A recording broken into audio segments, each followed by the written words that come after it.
Tigers continue their scorching streak in the transfer portal and an update on Harold Perkins' future. It's Locked on LSU. Let's go.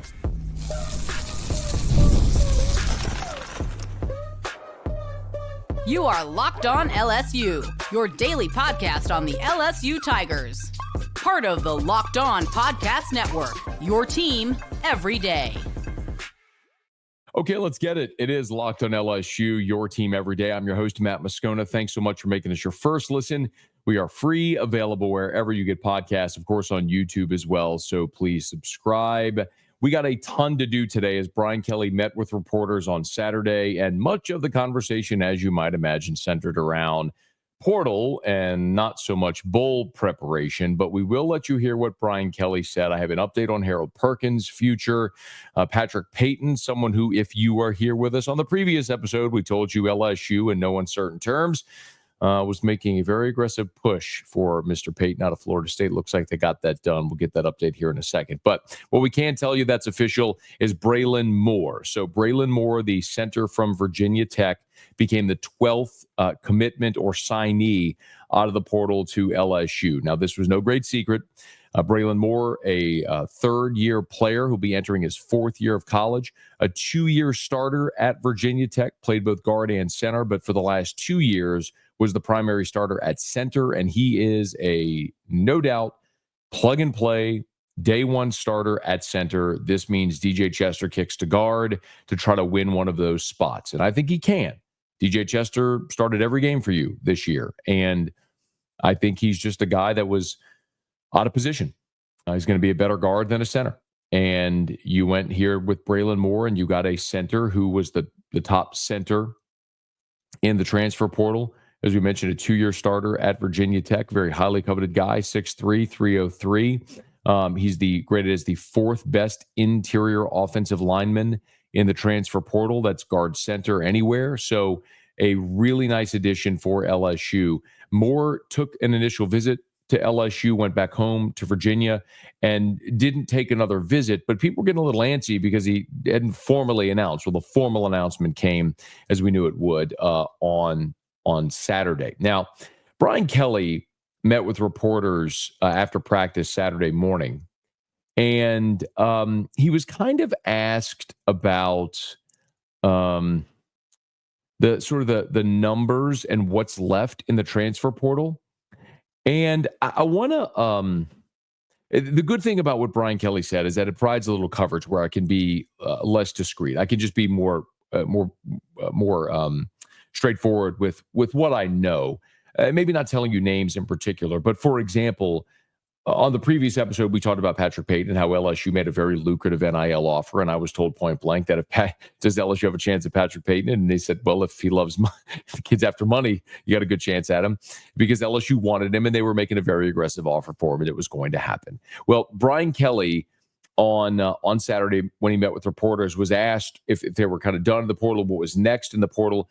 Give a listen, and then I'll be able to explain a little bit further about the approach moving forward. I think you're going to see some things here in the next 24 hours that are going to break that I can't talk about right now, but are done on our end and will break here in the next 24 hours.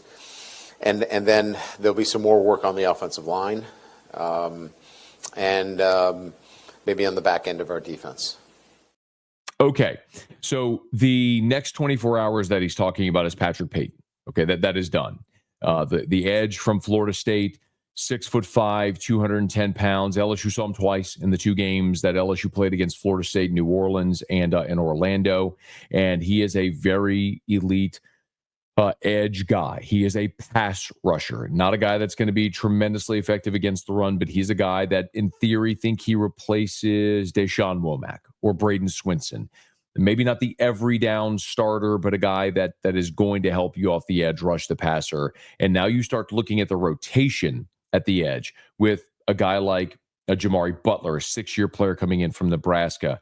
When you look at Jack Pyburn coming in from Florida, who is coming in with the specific intent of becoming an elite edge rusher. You had Patrick Payton, who is an elite edge rusher already.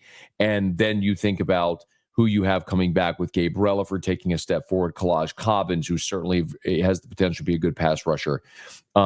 you've built that position up very nicely. And the other thing that I will tell you, candidly, a conversation that I had is, look, LSU's now at 13. When you add Patrick Payton, LSU will be at 13 portal additions and some high-profile portal additions. I mean, I told you here, Michael Van Buren, for example, the quarterback from Mississippi State who transferred in, he's coming to be your backup quarterback, and LSU committed $400,000 to him for the 2025 season for your backup quarterback.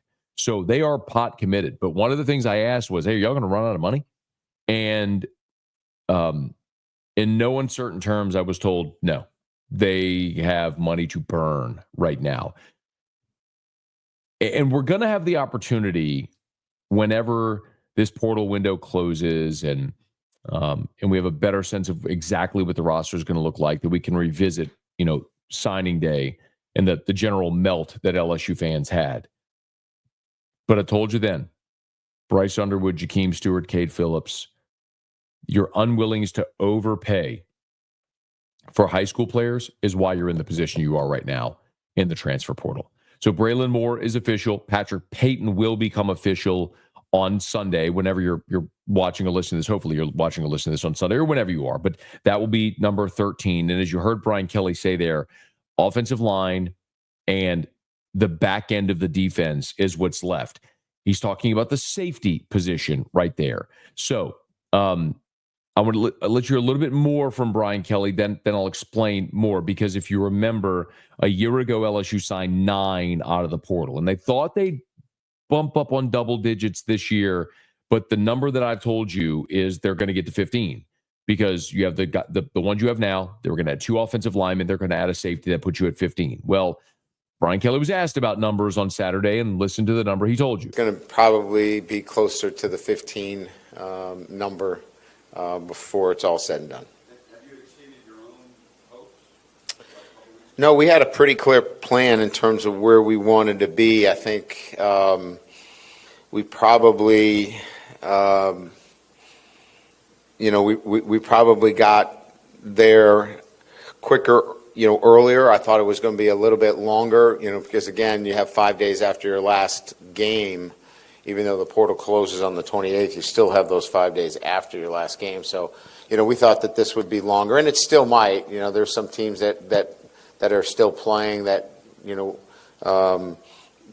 guys have yet to make decisions, So this could go a little bit longer for us as well. Okay. Guys have yet to make decisions. No. Guys have made decisions. They just aren't announcing them because their teams are playing in the college football playoff, and they're going to stay with their team until. So this is how this process is working right now. Tampering is a very real thing. I'm not trying to deny that. But what's happening behind the scenes is, remember, a player entering the transfer portal allows other schools to contact them. That's all that formality is.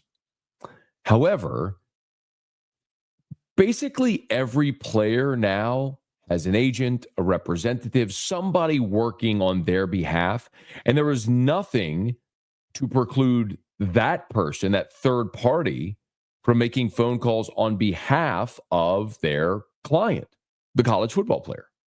So let's say there's an offensive lineman playing on a team in the college football playoff that's wondering, I'd really like to test the market to see what my value is, but I don't want to leave my team. We're in the middle of a playoff run. Okay.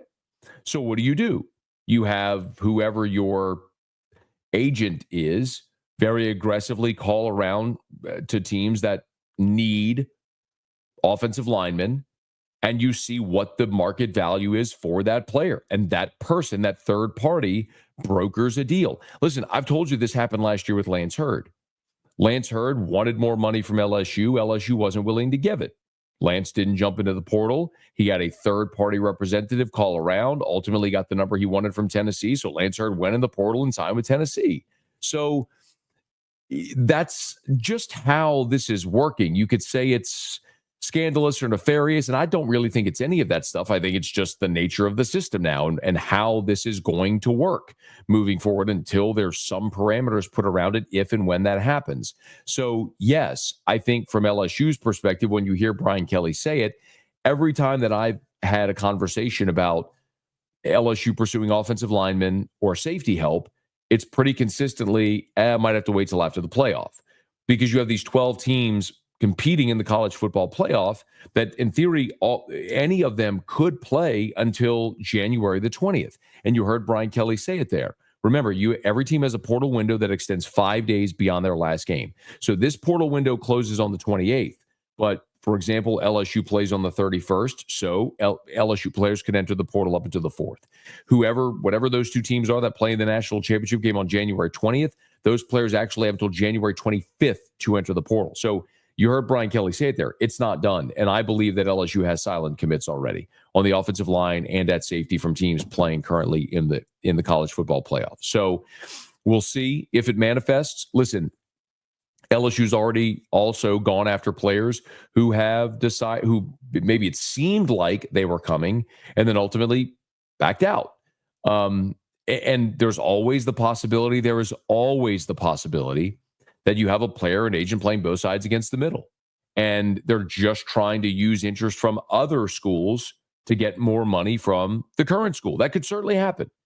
But what I am very, very comfortable in saying is what Brian Kelly told you just there, is that LSU has had conversations with representatives, third parties of players on the offensive line, elite level offensive linemen, and safety help that are currently in the college football playoff, that you hope that gets done and gets across the finish line whenever those teams finish playing. But we'll know that when it happens. In the meantime, LSU is at 13 with Braelin Moore and then Patrick Payton's commitment, which will become official on Sunday. And then they're going to add a tackle, an elite offensive tackle, and they're going to add a safety. That gets you to 15. That's what Brian Kelly's talking about. There could always be more.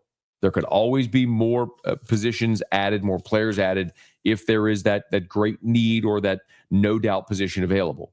But that's where they are right now. And one more from Brian Kelly. He was asked about this approach. This approach now of how they have gone about building the roster by adding all of these veteran, elite veteran players. And I want you to hear what Brian Kelly had to say when we come back. And I wanted to give you an update on Harold Perkins. We're going to do that next. Locked on LSU, your team every day. All right, y'all. The college football playoff is rolling along. If you want to be in that number for the quarterfinals, Game Time can help get you there. Of course, there's a game just down the road from us in New Orleans. It'll be Notre Dame against Georgia in the Sugar Bowl. If you want to be there, Game Time can help make it happen. The only ticketing app that gives you complete peace of mind with your purchase. There's so many ways to save money on tickets, no matter when you buy. Game Time Picks shows you only the best values on tickets. They have last-minute deals right up to the start of the event, even an hour after it starts. And they have exclusive flash deals and sponsored deals on tickets for football and basketball and baseball and concerts and comedy and music and theater. It's all there for you at Game Time. So you know what to do. Download the Game Time app, create an account, and use the code LOCKEDONCollege for $20 off your first purchase. Terms apply. Again, create an account and redeem with the code LOCKEDONCollege. That's LOCKEDONCOLLEGE for $20 off. Take the guesswork out of buying tickets with Game Time Picks. Download Game Time today. What time is it? It's Game Time. Today's show is also brought to you by our friends over at Rocket Money. Did Rocket Money help you find any subscriptions that you forgot about or that you were paying for twice? Well, that's happened to literally millions of people. Have a few subscriptions you didn't realize you were still paying for. Rocket Money makes it so easy to track them down. It's like having a personal assistant for your finances. Rocket Money's personal finance app that helps find and cancel your unwanted subscriptions. It monitors your spending, and it'll help lower your bills so you can grow your savings. It brings everything together in one place, whether it's subscriptions, your spending habits, or even the goals you want to hit this year. Rocket Money has more than 5 million users and has saved a total of $500 million in canceled subscriptions, saving members up to $740 a year when using all of the app's premium features. So check out Rocket Money. Cancel your unwanted subscriptions. Reach your financial goals faster with Rocket Money. Go to rocketmoney.com/locked on today. That's rocketmoney.com/locked on. rocketmoney.com/locked on. I will get you that update on Harold Perkins here in just a quick second, but one more from Brian Kelly about this portal approach, and this is very telling about how he feels the roster is situated. Remember, Kelly has always said, build through the high school ranks and develop, supplement in the portal. Here's an update. We needed more time to develop younger players in our program.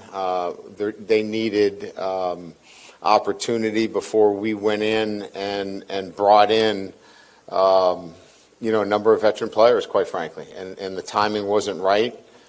We needed to do a little bit of work just to compete in the SEC, which we did. But now it's time to roster build. We've got a great young nucleus in our football program. The foundation is solid, and the timing's right for us now to add to that. And those that have moved on, we wish them the best. And now we feel like we've put ourselves in a position with the change in the roster that we're going to be able to put together an SEC championship roster. An SEC championship roster. And by the way, if you're competing for an SEC championship, that means you are in the college football playoff. So Brian Kelly telling you right there, they felt like they had some young guys who needed time to develop, but it's time to move. They got a good young foundation. So what do you do with that good young foundation? You supplement with elite starting caliber players in the portal. And that's what you've done on both sides of the ball, in addition to getting Garrett Nussmeier back. There's 2 spots you have left.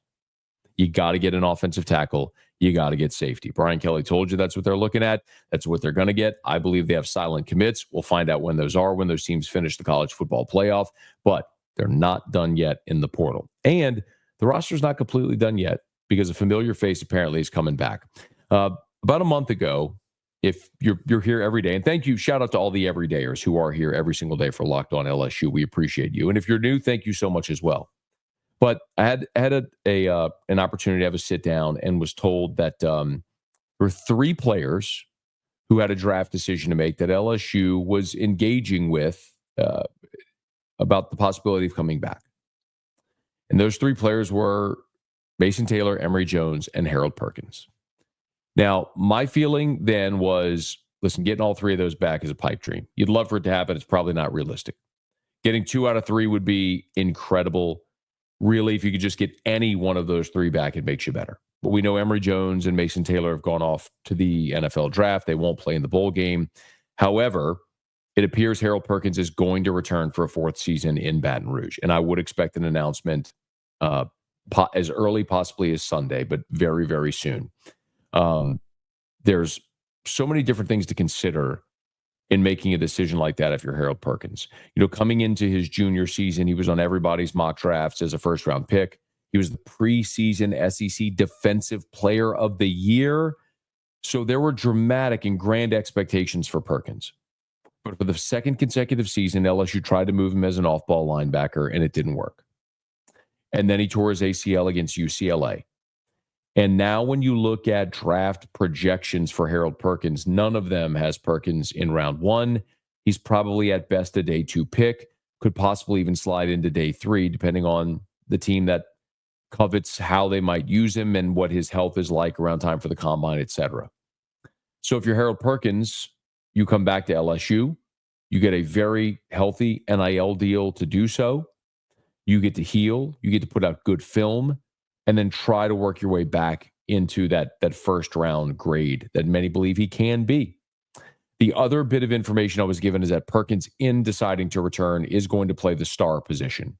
So not playing off-ball linebacker, understanding that star position, sort of a hybrid nickel Sam, the place where Major Burns played this year, someone who can help against the run, at the point of attack, but athletic enough to turn and cover and can obviously be a versatile pass rusher in space.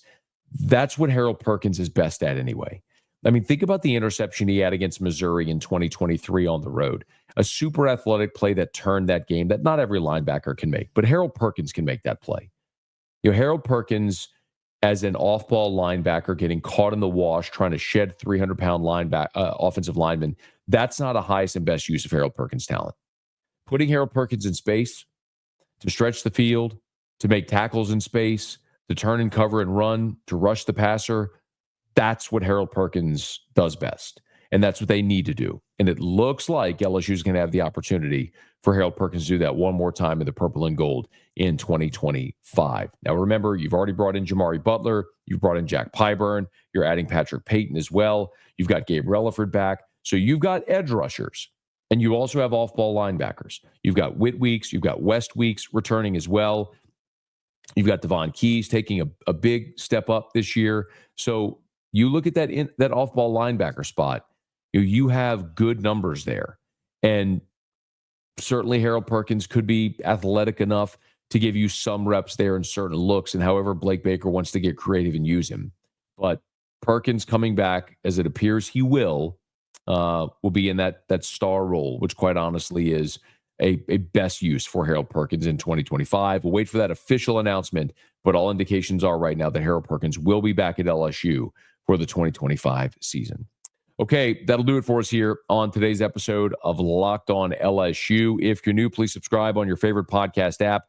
Rate us, leave a review. If you're on YouTube, smash that like button, subscribe to the channel, hit the bell so you're notified whenever we post a new video, and let a friend know. If they love the Tigers, we got you here every single day for Locked On LSU, your team every day.